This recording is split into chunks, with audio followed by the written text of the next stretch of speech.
Hey, I'm Marvin, and this is my story on how my classmates got possessed. I'm 16 years old and currently in high school. You see, our school is very old, like really old.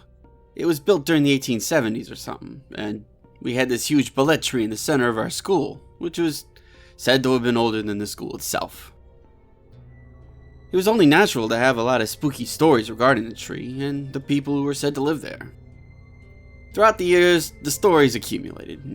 Even some of our parents, who used to be students at our school, had some stories to tell. Some of our teachers would also tell us spooky stories that happened to them back in the day. But all in all, it was pretty harmless. It was just meant for fun. Something that was just there to keep us occupied during boring lessons. It happened during one lazy afternoon. It was our usual history class.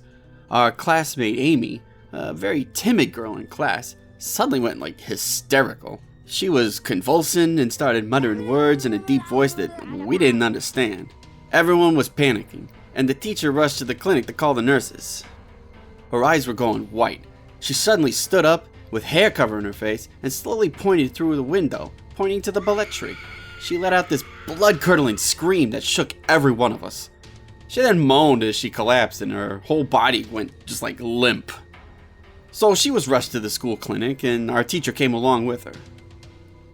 As you can imagine, our class was all in an uproar. A lot of us were scared, and my classmates started talking about the spooky stories regarding the tree. Each and every one had their own speculations as to what just happened. Some were saying she was possessed since she hanged around the tree so much during our breaks. Some were saying that it was an elemental creature who lived in the tree that got a hold of her body. Others were saying it was the spirit of the girl who passed away in the school grounds 20 years ago, trying to tell us something. In all honesty, I was scared myself. That scream that she let out, that was something I had never heard. I kept getting goosebumps as I heard my classmates talking about legends surrounding the tree. Later that afternoon, we saw Amie's parents taking her home from the nurse clinic. The next day, Amie was absent, which was no surprise. When afternoon came, we heard another scream. It was Patricia, a famous pretty girl in our class. She screamed at the top of her lungs, with her eyes going all white, and she had spit all over her mouth and it looked crazy as hell. And she stood up and pointed at the Balete tree, and just like Annie, she went limp afterwards, like all the life in her just suddenly drained out. Every single student started panicking. Some were even crying.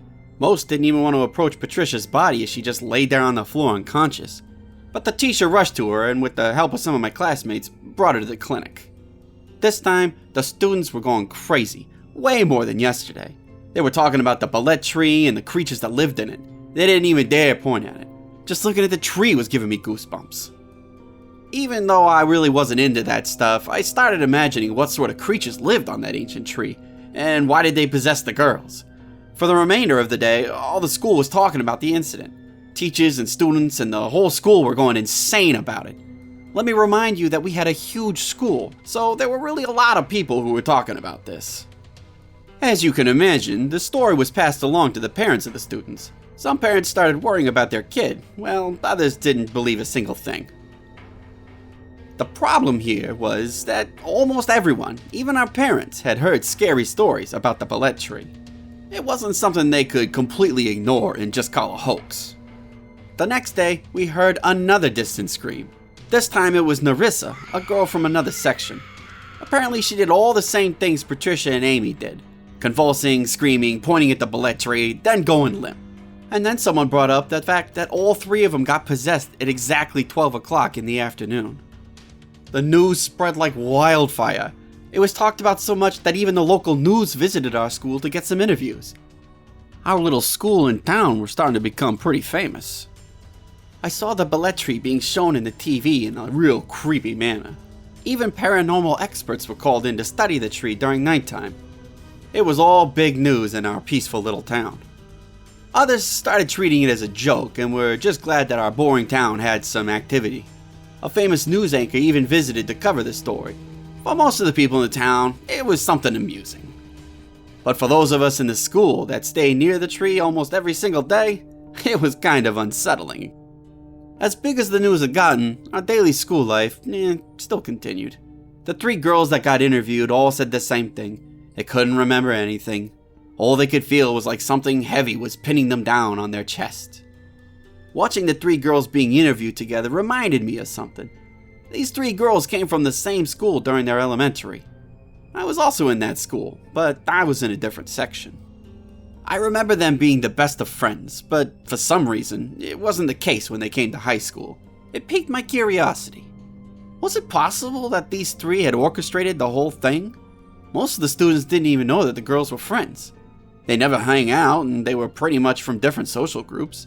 Patricia was famous, Amie was shy and timid, and she was considered one of the nerds, while Narissa was a top student that usually just focused on her studies. If they did, then they fooled the whole town, the news crew, and even the paranormal experts that said the tree was indeed haunted.